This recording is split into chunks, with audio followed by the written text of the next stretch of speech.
kundebo mina itaro mina waite matera mitole doye file kun karebo mina iyo ere wore mama viviro fifa bawe tuo bere tutio toda bereva. Oui, merci à mes enfants. Suivez toujours Jolo Coco Évasion tous les dimanches à 15h et lundi 20h30 sur la télévision évangélique Jolo Coco.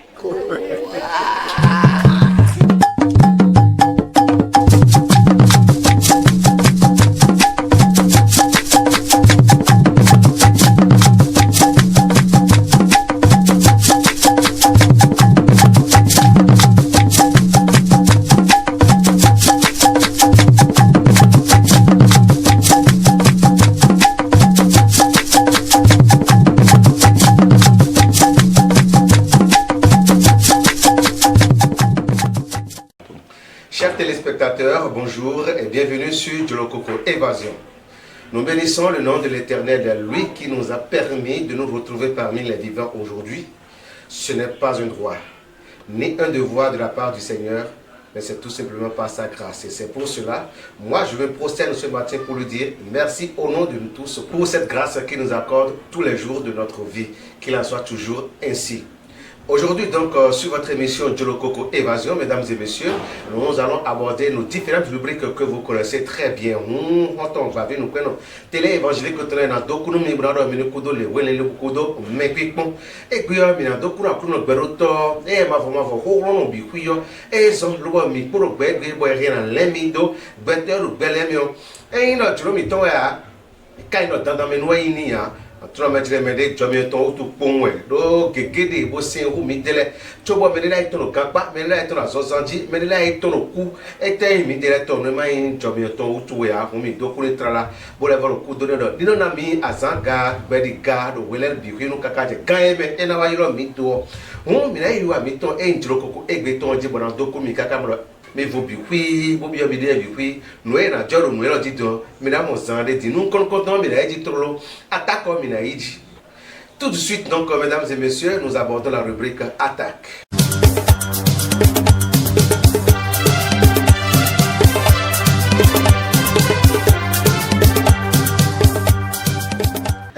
Quand on va nous prenons les télé évangélique ton les mais quoi Bordeaux il va mettre un émi alors attaque des micros bon nous le dire le gouvernement des politiques ouais nous pas ouais nous y tourne le beau ami non qui péré nous qui kendo y a dit ouais mais des là wa gomla yo est si dire mi non qui kendo on egbe yo i tourne nous connait le beau mais ça dans la ho et pour mi pero caro ba sa file egbe et yo mi na fodo ta sololo Gabrielo mon souci fio et no yo Gabrielo ta sololo Viene de peño bien.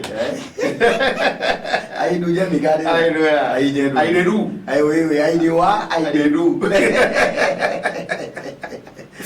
Eres mo kwabo. Yo. That's all oh. Mina tu no metri me de fie me de gbetio. Kwe 2020 e ko na fo Ganji. Na fo ton asayo ereje podin. Bo mi ko na mra jiri me de ga hi ko lo le meyo. Ye no aro khesi dresse do gbigbo menu e to vito silewe be no metire me de oweja ohun mi to mi nelo apodoro bo khesi do fi bi no kai mo Era chenu foche Robert Fabi aloba ji. Ah donc to da fun joro ta da maruta. Era chenu mi de so gbewe na tonu mi nu azo de wa mi de odo azo da ho. Azo mi ton. Boyin azo da ko de bo na dogbe ton mi de so bo na dogbe nu kan e pa chenu Télé évangélique TV kweyo na dogbe nu kan do ni ne dagbe dogo se babi nous prend les cotons l'autre au maona ni le mon coton fait bon puis on a les yaga ou mon Amen.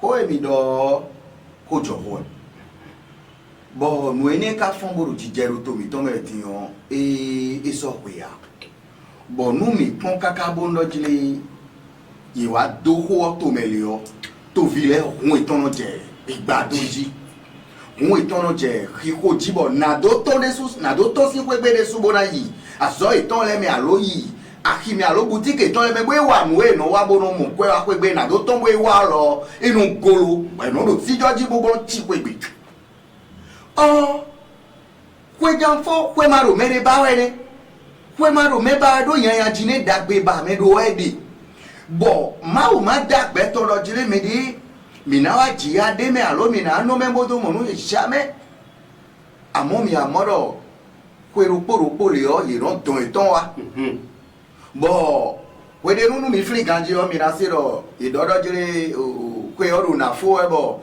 eye mi ajoto le o keke ero keke 200 ba ero keke 3000 ba we ero le baro bilana blue ero a créé accident do ali leji surtout Carrefour le di do Carrefour le no ya udu nta Carrefour le no ya udu nta bo le baro bilana blue bilan te we le ba na bla di gba we le ba ti ro bilana blue we le ba ti ko no blue bilan de ro kwe ro po a moins que nous mi de su peto no mi itote mi ya lo to do ibara we na wa mi atu ganjiro mu ero kunyo bo ida lo de me abande anokon lo mo bon mi na do chemele no lo apape atonji nous concontons et nous c'est pour tout le laisser en ligi nous comptons oui quoi accident accident oui atongo et nous c'est pour accident laisser en ligi et à nous même nous apape atongo ne le nous mi lo ajote le tondion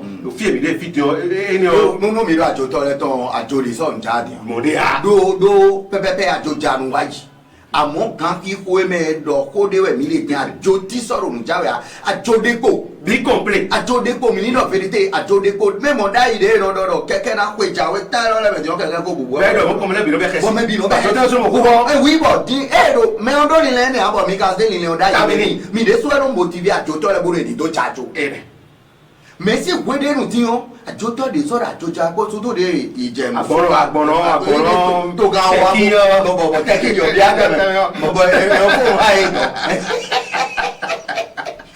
enu si ku to bi un ma o bo ate ton ti an fo da riji bo ye na accident la joro ku dro di lo o Carrefour le di o le ba bilan je ro Carrefour di lo accident keke o moto o apape ne le mi gbo accident mi de so accident créé no mi de très bien mi de so accident créé même ne we de so gbeto no kweto no ba dida keke to e bo bi o to ko me amana bola accident we de so gbeto no we na so mi gbe amede lenu akoba me eni no ha me no ayi to ero teje we o ana glo akoba o ba no mu we kesiero we me o nu ka ene nu ka kesiero ye na tu se we abo ba ja inu we ri bo ene ye na moro le ba ne ko ba le ba te ko elise le ba elise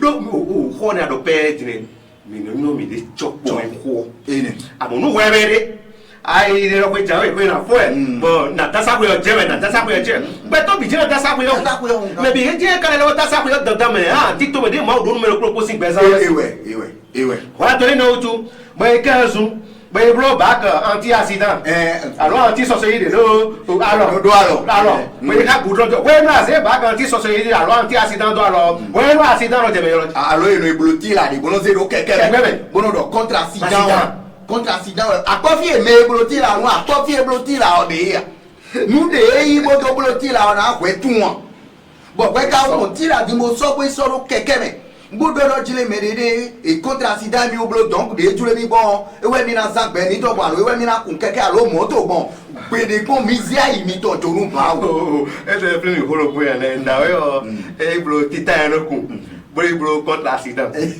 contre accident eblo zero asi fɔ eblo tita yɛ mɛ bolo kami ko ewo ele sudo atire jimi no ebru no e apapa de no meji apapa no dibo e je tu moto vu e mo we da so me we we bro we da so me vu poto denden we ro po se bu ese bo se so e jo na poto contra sita e bro fifo bo fifo bo e bro okay accident ja we na no fo Et il faut voir le retard.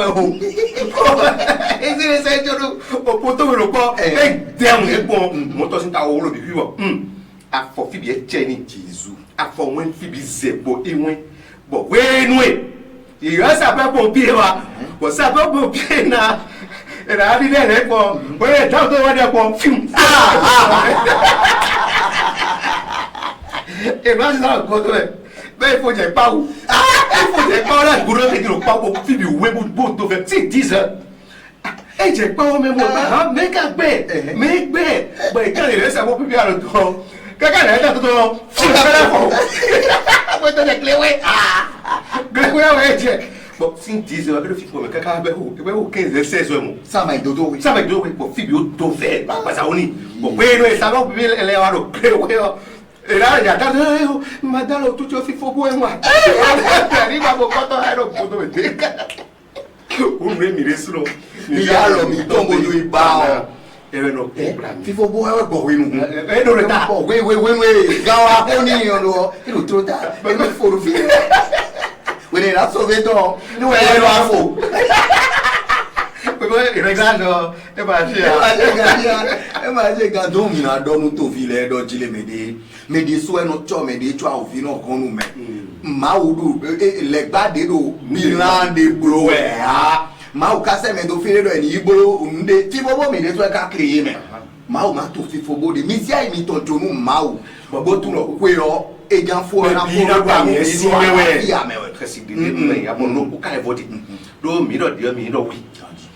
c'est non l'aide l'homme. Que si c'est quand les données, mais nos exercices, pas à nous, et il y a convié ton lait. Parce que il a fait film des vidéos, programme les coros. Ah, mais ça l'est.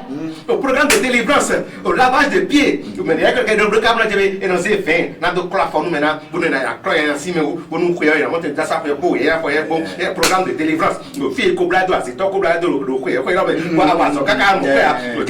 le programme de lavage. Et à l'époque, il y a un pour la l'autre. Pour qu'il y ait un récit tôt, il y a continué. Mais il y a des bois. Mais pas qui gona kuno, mais djihamo, pas qui gona kuno, beaucoup d'hommes, beaucoup d'hommes. Bon, Jacoli, bon, Tokuni, Akuno, Migrant, ou Quero, Pometa, Quero, Foro, Tachepa, la fille à Po, Nablem, Yame, Aloba, et Willow. Àmọ́ máa lọ èyí tó àjọ wa tó mẹ́ mọ́ ẹ̀ dé. Wúrò fífẹ́ dàwẹ́ wúrò dàwẹ́ fẹ́ ló sì kẹ́ mu dọ̀ lọ́wọ́ àgbọ̀wẹ́ máa wọ́ sí dọ̀ kó lónìí ẹ̀ àmì sálẹ̀ wá dò ìwádò ti dó sí wọn kíyàn ẹ̀ àmì sálẹ̀ bíyà. Ẹ o gègé tó lè títí alẹ́ wẹ̀ dò. Nọ̀ dó sí wọn títí alẹ́ nọ̀ dó sí wọn. Di no de bɛ nɔdɔ jile mɛ de mɛ ma ko yi ko mɛ fún ma misa yɛ bo ma yi communion pɔn wa ko yɔ di ye foro ta ni ye dona tɛ kpɔ bo wa misa mi to bo da yi communion tɛ ka wɛ. You know,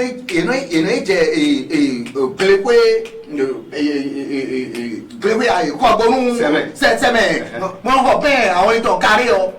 One hopper, I want to carry on away in no low, I may not go on low. Bunu Bewa, Fide Busikoa, but a cito and say pen, cito and say so. Bono préparé ben non bero kanu de ben non fa vin do kanu c'est là c'est ko dao de ben so no e mewe e un be bono préparé do alo pare fine ben non ça va you know bo gan ko e no mada misa to e kana ma we do na swa kwede de bo no ansu we communion ba dasa we e bo dasa we da la fia me ayi communion kwa dinwe aga yi communion ma u ton de suro ko fi fo me ko na fo ta ko game o ko de mi la e goto me so jiro fe attack de ne igbon ne i jono me na ko mi to Gabriel Osu e yo do da so lo le be no wa so radio so je ma dio e na chene gaga dio e na chene mi mama wala e lo kan fa ta di di ro tonton mi pa gaga no ni le fa ka o voilà c'était attaque. Voilà comment ça se passe, que cela ne gêne personne, hein. C'est une réalité que nous sommes en train de dévoiler tout simplement. Nous attaquons les migrants,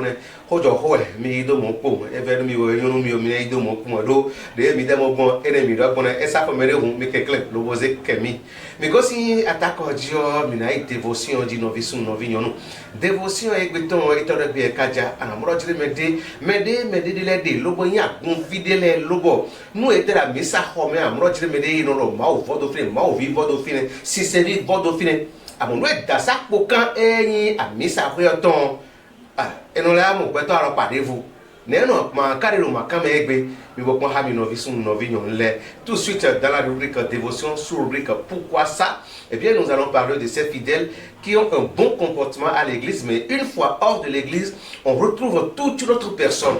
Qu'est-ce qui se passe réellement? Comment cela se passe? Découvrez ça tout de suite sur pourquoi ça.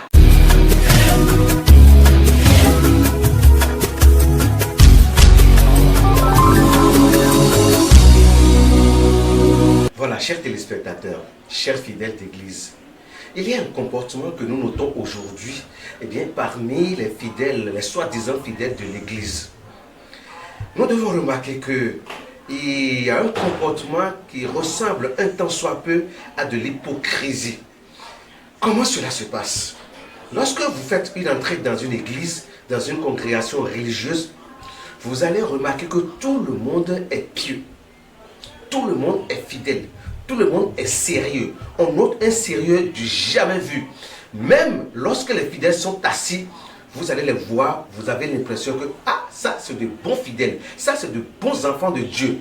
Mais en réalité, ce n'est qu'une partie de ce qu'ils sont réellement, qu'ils sont en train de démontrer. Mais la deuxième partie, c'est quand ils sont hors de l'église. Vous les voyez à l'église. Mais là, moi, il y a mis ça comme et au moins, au vie correct, bon, il était ouais, tout au sein, il était tout caca, frère Christ, bon, nous qui couillons, nous pas, bon, il y a mais c'est moi, vous me dites, il y a mis ça comme ça.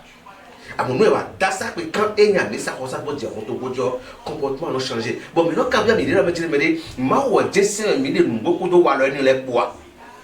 Est-ce que réellement nous adorons Dieu avec ces comportements d'hypocrisie? Permettez-moi le terme, un comportement d'hypocrisie. Parce que lorsque ils sont au dehors, je ne dis pas que c'est tous les fidèles qui ont ce comportement, mais la plupart de nos fidèles aujourd'hui, de nos amis qui se disent fidèles aujourd'hui, hors de l'église, ont des comportements peu orthodoxes. Ils ont des comportements, c'est-à-dire, tu vas te demander, est-ce que c'est réellement celui-là qui a été à l'église ce matin? Tu te demandes, est-ce que c'est réellement cette dame ou bien ce monsieur que j'ai vu ce matin à l'église, qui était correct, qui ressent, qui semble correct, qui semble un vrai enfant de Dieu? Mais écoutez-moi, s'il vous plaît, chers fidèles, je viens à nous, fidèles, une fois encore, parce que ces comportements découragent les gens du monde qui ont tendance à venir vers l'église. Lorsque les gens sont nouvellement convertis, qu'ils viennent à l'église et que le comportement que vous adoptez à l'église, c'est le contraire, ils voient en dehors de l'église, cela veut dire que vous allez effriter leur foi. Cela veut dire que vous allez amoindrir leur foi. Mais c'est le lot, bon bien dit. Bon mon atire mi blo mede bon mi me ganji do bon mi mon atire mi me bon mi sensi mi demeli bon wa lo mi tonyo ganji awaji je nu ki ko me frère et sœur bon mi de do mo a gonji lo wa mi atosi a gonji wa je aliho alo quartier mi tonye flavode bon wa lo mi to de mi no a we no apa we ko de lo mi dele me o e no adekle e die e lo mo me isi o lo wa mo fe dro mo e no bi ti gbona condition mais nous dit ton et dans déco et dans hoko hodere ko mi jabu do mo ala mo tire mede le dibo nous négocier à misa homeo et nous tire mede walo di resi walo ni le e no se do negbe bo no se da gbe so pankon e ra kun village bo no to e ko ho amunu e to si de lo e di amasinya kun vi bon ina amoru fon mi alo carrefuji bon mais quelqu'un mais quelqu'un bleu nous nous jet basi mais les bleu nous oser quelqu'un wa so quelqu'un flavordé bon ko fleur ma si comme bleu mon bon de bring quelqu'un beton à la well do call me forcer la demeder nous bleu quelqu'un mi to et na ho tant me diwe ici le bleu mon et dit ndeba mi clem Wedion, Wemeni, me job da Missa Sande Dion, comme si vous avez sauvé au de me péfiler, votre mao vieux et nos couverts, bon et de vous sinon situation bleu de ménédéo et la non bio de me, bah, qu'on et donion et non appliqué des dios. Et où nous pévrez pour moi, de mes systèmes vie et la dynastie, si vous avez dit à Quimby, pour la berque de Gangan. Koi, Boto amener vos pots, voilà soit va sonner comme on a, mais frère le dire mon blog, moi bon pachami, non seulement ça, ah mon, et là, si c'est vivre plaisir de tuer boire, pour nous plus assister au fond, tout à l'homme, il me dirait, mais il va me blanc, on va le aussi, il y a convi, et moi au final, il y a bame. Bueno ha kaka bora mu bona je weduji ko ikaito bora do maka maka le ble nwai home no le ro boluo fite mi kazi no kwe ete kle mi le din me ete se mi le din mi de ble bi de ne boy no mu ba ha no ba mi kaka bo ba kotokwi amo yise no na nya kotokwi no ba me ya ma nyone ni kekle wala blebe le mi todo yemenu yi wala kunoti no kumene yemenu tegbedu ça c'est de l'hypocrisie. S'il vous plaît frères et sœurs en Christ, arrêtons ces comportements. Le même comportement que nous avons à l'intérieur de l'église, c'est ce même comportement que nous devons avoir hors de l'église pour montrer la face du monde que vraiment nous avons changé. Si vous avez ce comportement et que vous avez connu Christ et que ce comportement, ce mauvais comportement ne change pas en vous, mais vous n'avez encore rien fait. Qu'est-ce que vous voulez témoigner à qui? Que vous avez changé en quoi? Qu'est-ce que vous voulez montrer à qui? Pour montrer que vous avez changé et que vous avez reçu vraiment Christ. Non, ça ce n'est pas un bon comportement. Que Christ dans toute sa grâce et dans sa miséricorde, dans son amour, nous accorde cette sagesse d'être ce que nous devons être réellement par rapport à la parole du Christ, afin que ceux de dehors, nous puissions les attirer vers Christ, pour qu'ils puissent voir réellement un bon changement en nous, parce que nous avons reçu Christ. Que Dieu nous bénisse et à la prochaine. Merci à vous. Et non, vie de Christ, mais là, oui, mais nous une dévotion. Parce que pourquoi ça ton et Romain Minaï, Jono, et il est bon, le politon. L'obot, moi, mon de Huo, bon, Bible aussi à Talino, et la team, nous, mais à mon conduit au Kandi, mais vous avez nous commis ton bocon. Oui, je vais poto do monsieur ici. Il y a des présentés dans mes noms. Il y a le pasteur, moi c'est ça ou Rigoubert. À son côté, il y a pasteur Zoli Weke. Bon, il y a pasteur dans l'église, message de Jésus-Christ. Il y a le tabernacle de grâce et de réconciliation. Mettez tout, au bon ciel, il y a le PK10 frère. 500 mètres de péage, il y a l'auto frère. En amont, on peut mettre les gens qui ont il y a un Wedo en Afrique 2002, 2003. Frère, on sont au Cap FM de 2002 pour 2003 pour Enelowe. Donc, on les aide à te dire, pour nous boire, on va nous tomber, mais mon ami te dit. Donc, dans l'eau, mais dans la nuit, vos bigons d'aho, vos bigons 100 km d'intervalle, où est-il, mais il y a des gens, ils sont non, pour donc, mais ils maïs, non. Ça veut dire, mais ils sont non. O gbede fo si walo eno modesi a hodu ta shwe to si walo wo eno modesi mina do jire no susu na me dile no vilo le ko dodo to opoku no tome do gi trolo ya to so église bon mere manyo keke to naziate bon mere fo ba bo wa ni rawe ah here yi se no ananyi no ke toto didi mi gba yo le poji utu e ah anaya o yi sulu to e bo tere weto e hwemo tu anu no bi no na te sava no ne ma wa we ne bo aso edeton amo egbe mono mono egbe ana rougi rougi bono jera etewe bona diawo bona no ene lo anjiro de ro yise no ya ama singa anjiro de ro yise no ene ma ko to toje Kristo do te otu nwe wa te de pepe ma ya lo kai na ma o do enye yiro mi ro ko do toje Kristo egbe mi le na manifester Christ mi le na do Jesus Christ here to walo mi to le me to hogbe mi to le me no sisa mi to le me ene we zombo to pipo mi to sanko krepo asan tonton asan nene segbe ko mi to église ye to église na teton wutu na ye ni do le vojo ni gbe to tin di ni do tin walo hoholo eno aro fo na walo egbe to ene lowe wo ezon e ma no mo adana gbowe mama adana gbowe do eta otu no mi to do lo alo mi to ma wete na do hunre mo to mi to ma pin na do se nous domité derrière comité amo nyina do mi to eze dobodo mi ko mi ko chenchen maman e yi siro so do walo huri ma ese no par exemple alors fite we jouer nga no hete alors que mo pon pa gbede kun do to Matthieu 28 verset 20 l'homme e do mi do ayego nyina tin ko mi ko egbeso ka je podo amo ho ne de do friend me ko baptise le we do monama iya ki Matthieu sin we 28 lo ki verset 18 ka yi fe lo bo ana mo do ma mo e te ka wa so din lo amamo e ma ka no hewe wedo mo walolo ma hwe Christ sin walo e ma hwe ma ovi sin walo ene me mo ko de yoro c'est un frère dans l'église alors qu'il a des frères en Christ amamo utu e dandan walo mi to hogbe mi to en tant que vice ton en tant que kodoto ton e duna do fo mo da hotra la mamo levo to e do bibio di dio we no do didi adavo evo we jiwe hokuno tondo yo mi levo jo mamo yisi no do dio so walo hoko me mamo yo mi wona yi homlo ko no etinda yi home lepo c'est vrai mais le masgano ko walo de ko betulete han eten to ebo han po awon we bo na fun afun we bo pan kon we eni lo we donc yin do we so na do hiaro no ko de do ami lo ko no bo akwe do amamo do yin ma ho walo yisi no to ma o masgano hewe amamo yin ma ahenyin ko kuno ton bo ma ze bo pa ke gora yin ko to walo to lepo me bo yisulu do nu susu no jopo yisi no po me adona do akona e ma ta idi pe ho lo eni lo we en mi ro mo do na we mi na je kan ko to ni do ko mi ton do se Christ comme amen. Voilà, chers frères et sœurs en Christ, voilà ce qui doit être et voilà comment ça doit se passer. Merci infiniment à l'homme de Dieu que nous bénissons une fois encore. Nous te bénissons et nous bénissons également ta famille et tout ce que ta main va toucher au nom de Jésus-Christ notre Seigneur. Amen. Voilà, nous allons tout de suite, mesdames et messieurs, aborder la rubrique Dogessi. Dogessi, qu'est-ce qu'elle a à nous donner aujourd'hui, à nous présenter aujourd'hui? Suivez avec moi.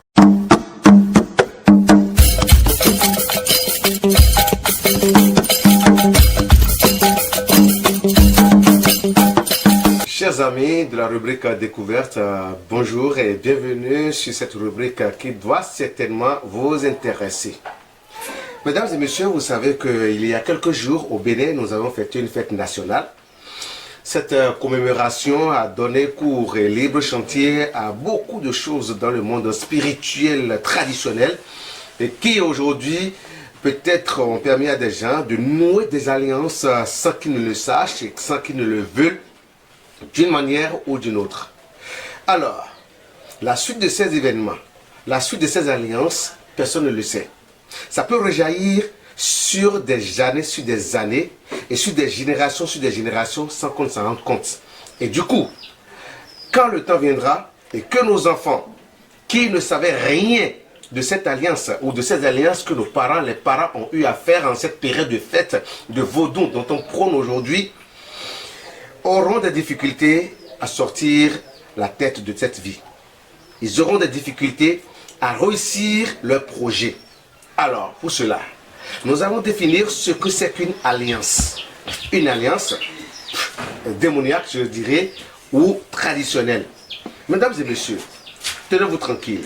Nous allons recevoir pour vous aujourd'hui le frère Roger qui, d'une manière ou d'une autre, va nous décortiquer, va nous expliquer ce que c'est qu'une alliance, les différentes sortes d'alliances, leurs répercussions sur la vie de ceux qui la nouent et surtout de ceux-là qui, par des jours sur des jours, vont en pâtir. Quand on va nous prenons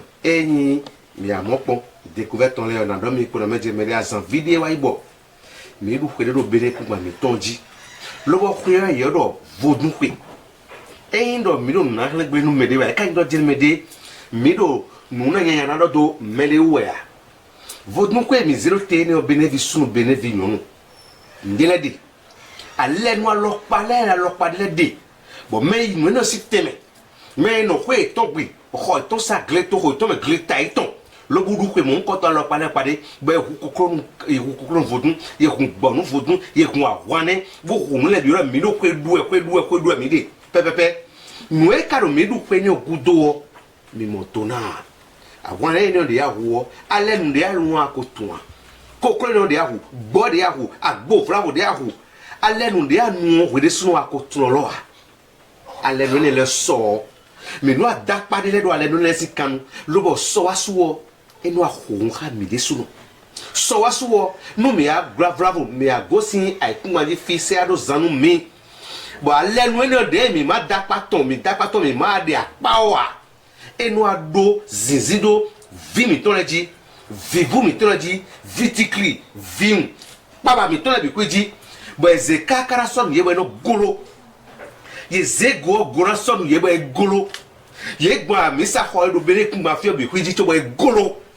ye ivo nu pa me fina bi na bi le to bo golo koi ye we wo Jesus Christ do akuru ji bra dia so mo han ani we ka do neme nene kro yin gbon ale noe du wele nu le vravo de to mi ton dago dago mi ton du be ado adaka ho ha mi de we de gbe o mi na timenu mi ale nu na un de le alopa de le mi na tim bi hwenu mi de mi na so ho ni no me de mi na no bra mo te tunkan mwe kanu gede ni de ale nu dago mi ton le do poto nu nya le po vodu nu nya le po ne mi na wa mo na tunkan nu ne bra mwe kan ne le bra mwe gede ne le o to itosi mi wa dinu mi dino ko mi ke dimi do ko mi to sa ba mi to sa fide bude midi bloblo tito me elo pon e mi yoro juro koko tara no kun ai monu te couvert jio mi yoro me le domine bi hui bo ne njo me wa de odo bo si kun etan lo do pona ila mi lo robe fabi ma so na da lo ba dio da fon jiro ta da manota mu ye kaneme mi na mo tende gbeje ne mi yi jono pli gidi lo ponu mi e home me la ko yoro frère Roger Oscar niwe kan me na un kawe bra do time no mo koto mi to vitosi mi na bra meze no kun to do pona frère Roger bonjour Albadi me quoi bon oh laisse me quoi bon me kudo ali oh beaucoup do mauzo mama to kuna beaucoup do kan wona no kan tum mezo mawo me no kubisa mais so ko tumia frère Roger Albadi il y a de frère Roger Oscar Pourasodé. Je suis dans le ministère d'intercession, de guérison, de délivrance et de miracle. Oh, mais na wa yo go di après. 2 minutes on nous même mi na timero fongo bonu. Me mo ase fongo ya. Yo go ale. Oh, mi na mo tre mo ku je.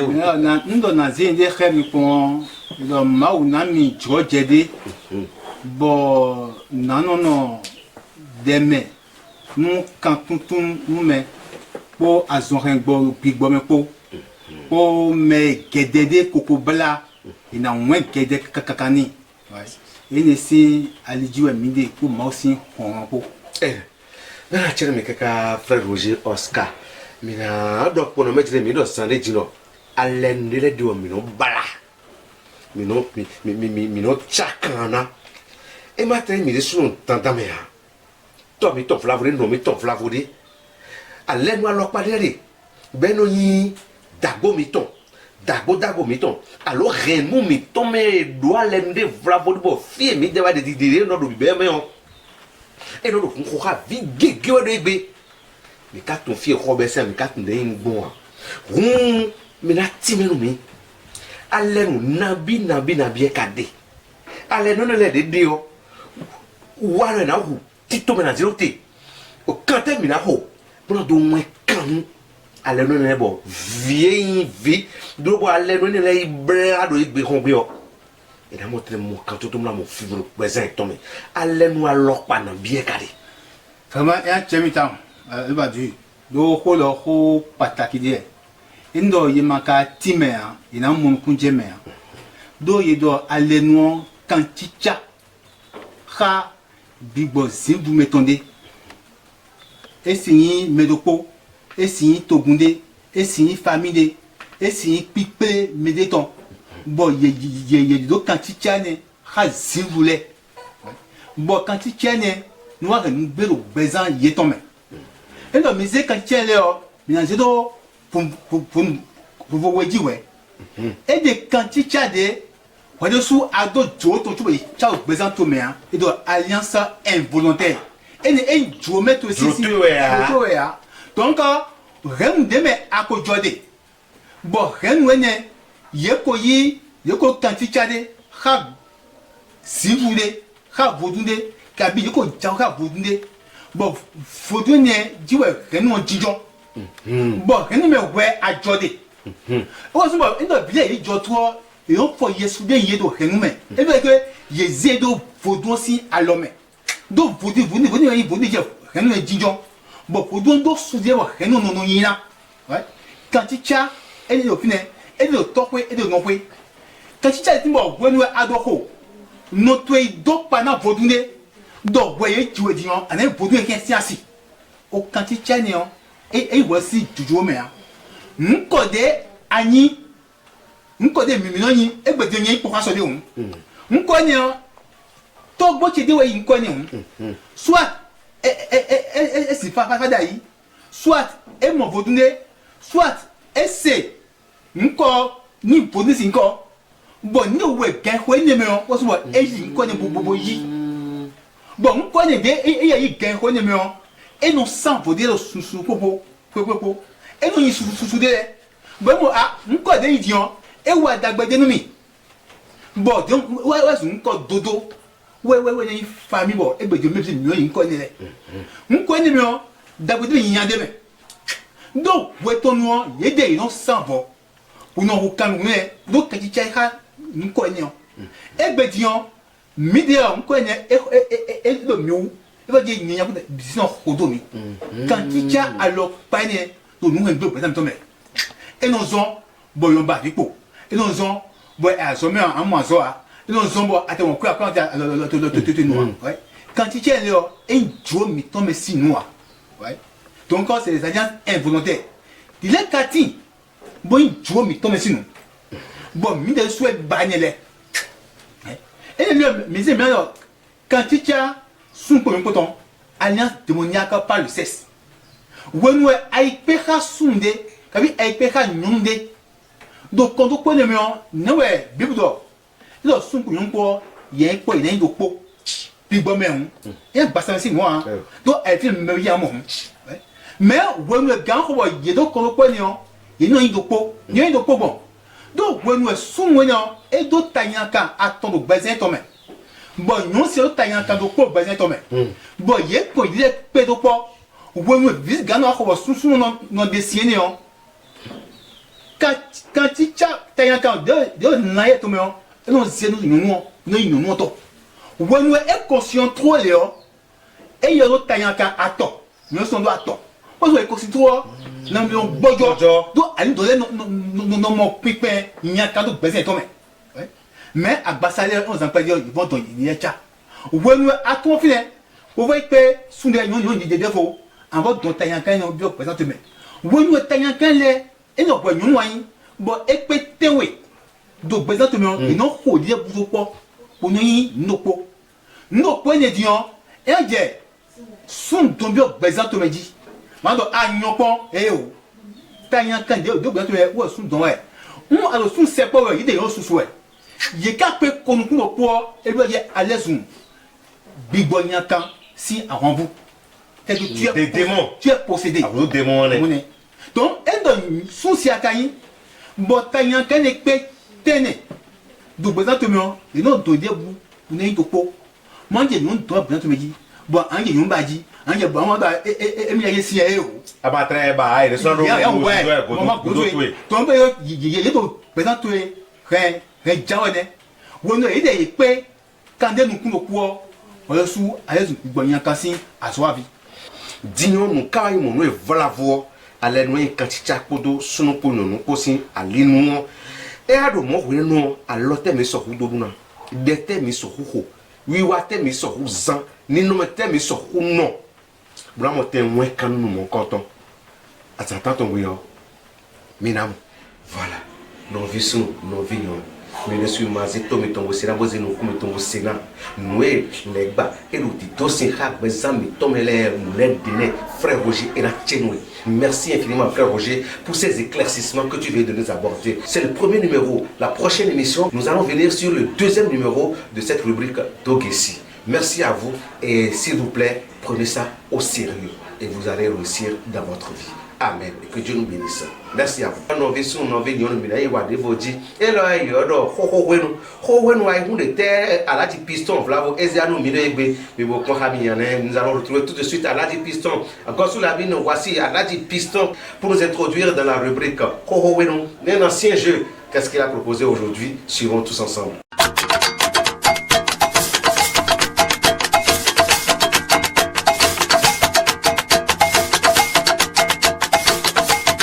Robert. Oui. Natelo. C'est piston. À Gandia. Propre. Mais ça va aider. Mais ouais, mais na dilem. Ayi o te mi ga dai. A kun mi na dai go do ke mi na bai 1 per 1 per 1. Oh ma o. Na ko di. Amun bla bla. Oh, ne a joma dai unan yi. Wa mi je hagwe de do. Mi bo je do mi yo go de na yi. Bo ko ne ajo. Je lo we ndo. Mi na bai 1 per 1 per 1 per 1. Di mi bai bo si an lo ko mi gba le ku no. chiffre de Minakia, Mimikia va tomber au mérite par comédie directement. Mais là, on a dit, on a quoi, on a melo. Là, ni quoi, on a melo.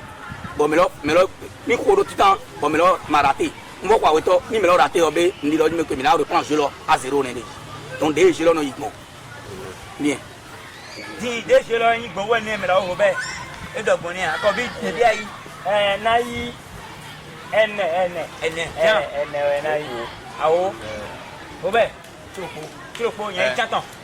Et là, one par one. Odé, Awe, Attends, N. Attends, tu le prends, Chanwe, Chaton, Tiene, Awo, Oloko, mais les comarou. Mais les comarou. One par one. Ode, ah oui. Ah, mais les mavalou. Mais les mavalou, mais les gobé. Oh là là. One par one. Truco. Essa coisa do pé. Bom, Ndu. Robert Ndu. Mais là, il y a là. Il y a Kobi.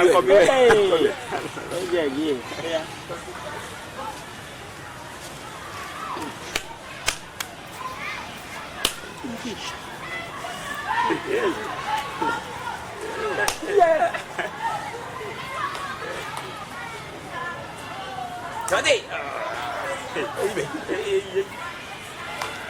Nalo kau baru. Ya, ini nak gobe. Ya. Bon. Nyawa dia. Debi ayah Kobi. Awe. Yellow, Jean. Yellow. 13. Ni 9. Ya.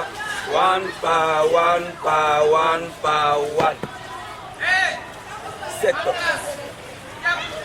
Jean Wede, Melema Jean Wede. Ya miso gobe. One par one.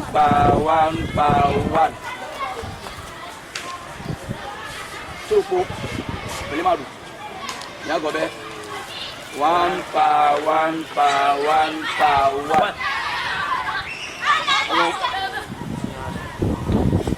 Melema du. Ya gobe. One par one. Oh. Hello. 8 heures. Chaton. Mais les maïs chaton. Tiens, bien gobe. One par one. Ah, mais les maïs. Hey, la maison goyi. One par one. Attends. 5 Mais Marou, attends. Eh, mais gobe. One par one. Mais Marou.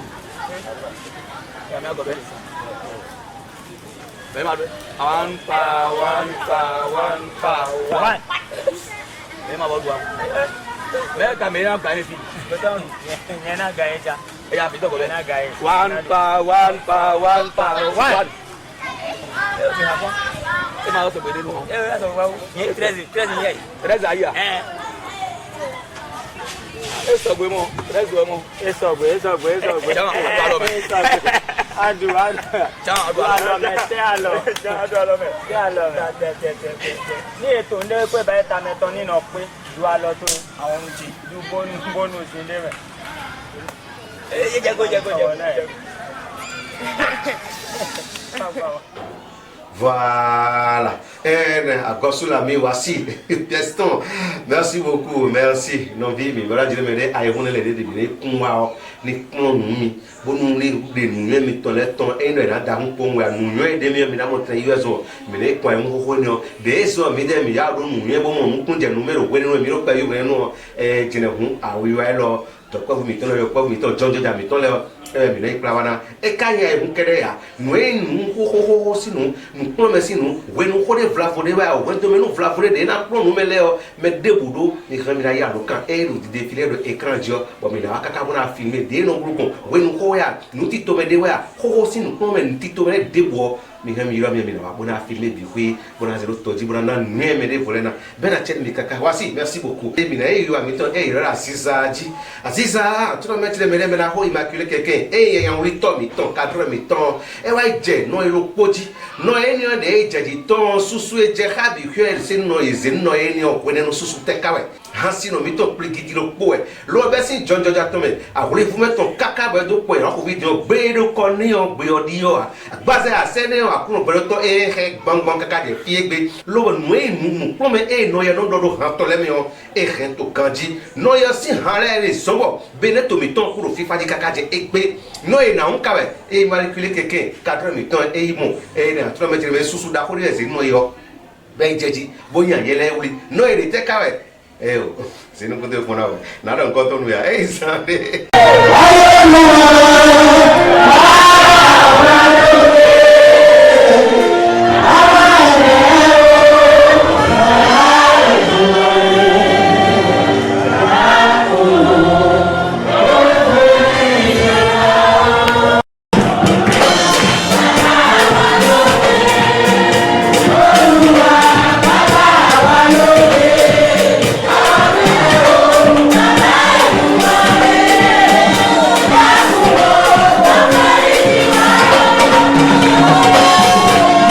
Vivi l'international de son nom d'artiste et Victorine Agbator de son vrai nom, la chantre de l'Éternel, auteur de plusieurs chansons incitant à la paix et exhortant hommes et femmes à glorifier et bénir le nom de l'Éternel pour ses bienfaits dans nos vies et nations, a été honorée ce dimanche 17 janvier 2021, ici au siège de la mission Caris, 6 à Porto Novo, capitale administrative de la République du Bénin.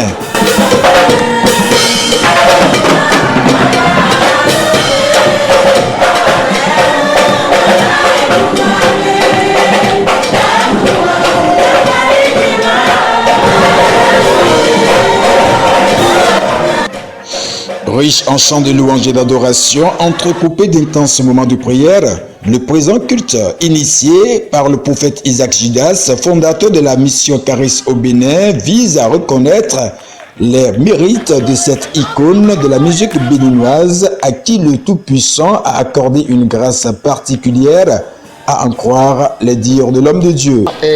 Honorer est biblique et Dieu nous demande d'honorer tous les hommes, d'honorer, n'est-ce pas, certaines personnes élevées en dignité. Donc c'est notre devoir de reconnaître, n'est-ce pas, les prouesses des gens, ce que Dieu a fait au travers de ces personnes. Et nous croyons que c'est biblique que d'honorer les personnes. Donc nous avons choisi, n'est-ce pas, d'honorer la chantre Vivi International, qui est une dame qui est déjà très connue, n'est-ce pas, parce que nous croyons qu'elle a été d'un grand secours pour notre nation en des moments très critiques. Nul le Bénin n'ignore ce que ces chants, n'est-ce pas, ont apporté dans le cœur de plusieurs. Ça a été plusieurs feux, ça a été plusieurs engouements à détruire, plusieurs engouements à faire du mal. Et nous croyons que la Bible dit honorer de tels hommes. Et donc pour nous, c'est un honneur que de pouvoir la recevoir et qu'elle ait dit accepté notre invitation pour être honorée en ce jour.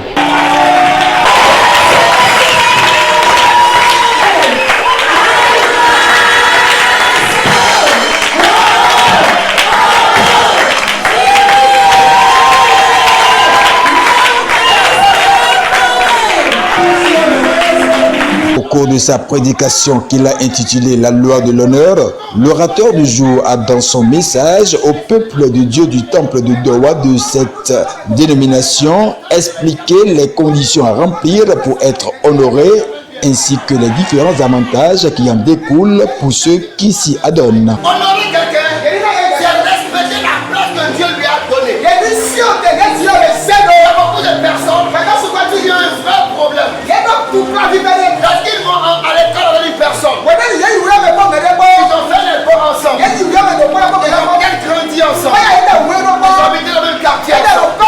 Lorsque plus tard, cette personne devient une autorité, ils ont du mal à l'honorer. Parce qu'ils se disent, on a grandi ensemble. On était des amis. On a même fait les casse-à-coups ensemble. On s'est amusé ensemble. On a joué au foot ensemble. Maintenant, il a donné quelque chose. Il est grand pour les autres. Mais pour moi, c'est mon pote. Tu te trompes. Il n'est plus ta pote. Il est Déjà, il faut retenir que honorer est biblique, honorer est divin, honorer est spirituel. Celui qui honore, n'est-ce pas, est en train, n'est-ce pas, de satisfaire, n'est-ce pas, les prérogatives bibliques. Ne pas honorer, c'est décevoir. Ne pas honorer, c'est briser une loi. Celui qui brise ou enfreint une loi a forcément les retombées. Celui qui honore, c'est très important. Parce que la Bible dit clairement, il dit dans Ephésiens 2, il dit que les enfants honorent le Père. Et il ajoute même une promesse, et ça fait que les enfants pourront durer sur la terre. Et donc, durer sur la terre est attaché à la loi de l'honneur. Et nous devons comprendre que honorer est très important. Et chaque personne, peu importe votre domaine, peu importe là où vous êtes, quelqu'un a commencé avant vous, quelqu'un a balisé le chemin, quelqu'un a été pionnier de ce domaine. Honorer ces personnes, n'est-ce pas, c'est hisser à leur dimension. Honorer ces personnes, c'est comme si l'aigle mettait les glons sur ses ailes et qu'il montait plus haut pour lui apprendre à voler. Nous devons honorer les personnes qui sont levées en dignité. Viendra par la suite le moment tant attendu pour la chantre de l'État.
efficace et efficient que l'Éternel même a utilisé dans notre pays pour prôner la paix entre les frères, la paix et la réconciliation, la confiance et l'union entre les frères et sœurs qui autrefois étaient désunis, méfiants, à travers des chansons inspirées dont l'une est.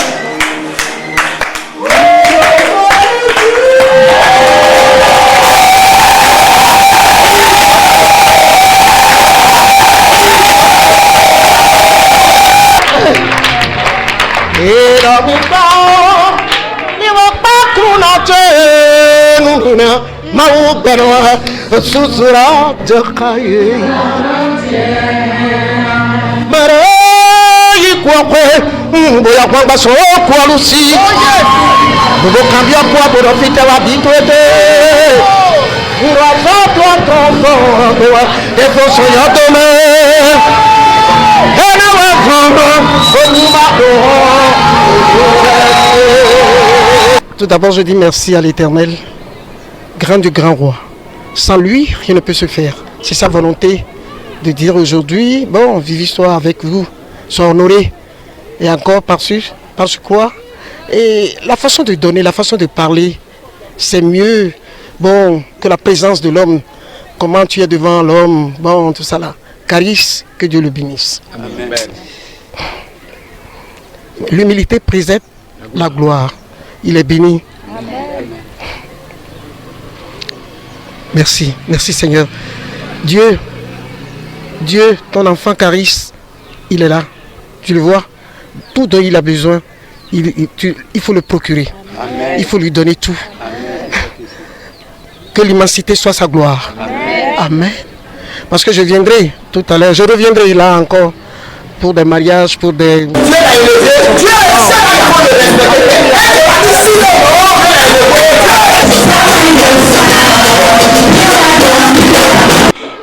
La la première impression déjà, nous sommes contents et nous sommes joyeux parce que l'Éternel nous a fait traverser déjà 2020 qui a été une année très tumultueuse et très mouvementée. Donc ce deuxième culte, c'est d'abord pour rendre grâce à Dieu pour ces merveilles parce qu'il nous a préservés. Non seulement nous sommes entrés en 2021, mais nous avions encore fait le deuxième dimanche. Donc tout l'honneur lui revient, toute la gloire lui revient. Et le peuple carré est reconnaissant pour cet état de choses. Et on a voulu que ce culte soit spécial à cause de plusieurs choses, dont l'une a été celle-là. À en croire le prophète Isaac Zidas, ce culte de reconnaissance de mérite ne sera pas le dernier. Un autre est prévu dans 2 mois. Ceci en faveur d'une icône de la foi au Bénin.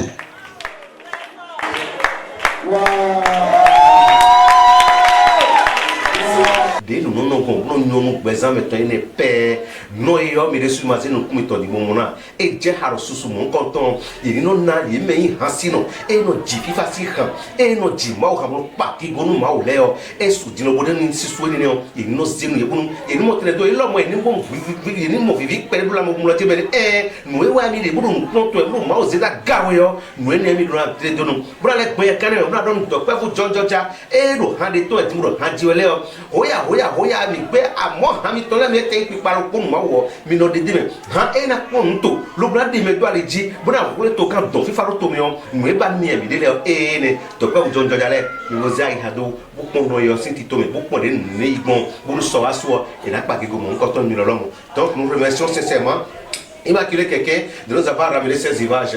Une image, ce sont des images qui honorent la grande maman que nous appelons tout simplement Vivi l'International. Voilà comment ça se passe dans la vie. Chers artistes, chers promoteurs, faites tout pour que aujourd'hui on puisse rendre gloire dans votre album, au moins sur 2 à 3 titres sur votre album. Rendez grâce à Dieu, rendez tous les honneurs à Dieu. C'est très important parce que c'est Dieu qui vous a permis d'être là aujourd'hui. Et que ce que vous sortez, les messages que vous véhiculez dans vos chansons soient des messages de positivité, des messages qui éduquent, qui enseignent, des messages qui apportent la paix dans un pays comme Maman Vivi l'International l'a fait. Et vous aussi, vous aurez un jour, dans votre vieillesse, vous serez aussi honoré comme la grande maman. Merci Maman Vivi l'International et merci à Immaculée Quelqu'un, notre cadre, qui allait nous chasser ces images. On se retrouve donc la prochaine fois pour un autre numéro. Mais avant d'aller, mesdames et messieurs, nous allons aller juste avec une petite blague pour vous dire le coup de revoir. Blague était dit un cadeau dans d'autres envies. En tout cas, me dit, oh maman, le coup. Quoi il mais on tendait non mais des croisades loco bon croisade de là donc on a pas qui gonu ma o bon il blon le boy ja cho gandi ji han pa ki gonu ma o susu je bi ku e ho no ma apun bel to be do me le boy si se so alo lu boy na mo ten dio gbeza to bon me le ya po ki bozi de jon Christ be ho re nu ye mon père pasteur lo pasteur no frère ka essentiel de ho ku da imeni bo kan bi agun gile do ye me ro fe to su pa be pero mero fi lo de mele dio beze to pon e frère me dire me de tant me on serve ron e lo di juro e wene mele do me bo ko ngbe serve bo juro na serve e bo mi no da mi tele we no mi pa di no ma o alléluia e on passer mele ka ro mi me fi di bo wana ku ah be tiki passer me no mi me ro fi di bo bana iku e clé passer mi ma ku mi na serve ya no vi alo sa ba no je mi na ku ro bo e so ma na fa ba na mi ara bi ogbe gaga ma bo o mi no ma ai ga mi tan bolo tira re ku wa mi do na bo e kan mo na za ro akojinu famille ta ho on bi ku tra la mama creso mi za ro akojinu do awe de ho wa bo mi ko di mi wa bi do me ti me de mi on lo le kan jaji akro pe lo tan mo ko mi bi ku bonu e e jo ni dagbe nu me bi ku bo plon mi bonu mi na to me je me de bi ro na fo on pe gbo mi ton mi wa dinu akuno gbero to bona dia waro mi ton bro zizoni mo ale ton ibunu gan ma ho mi aje le kren kan danjo azanta to gbe mi re pe de vo era chen mi kaka Jesus te de vivi un ro hu ni don me bi hui ciao soyez bénis à très bientôt.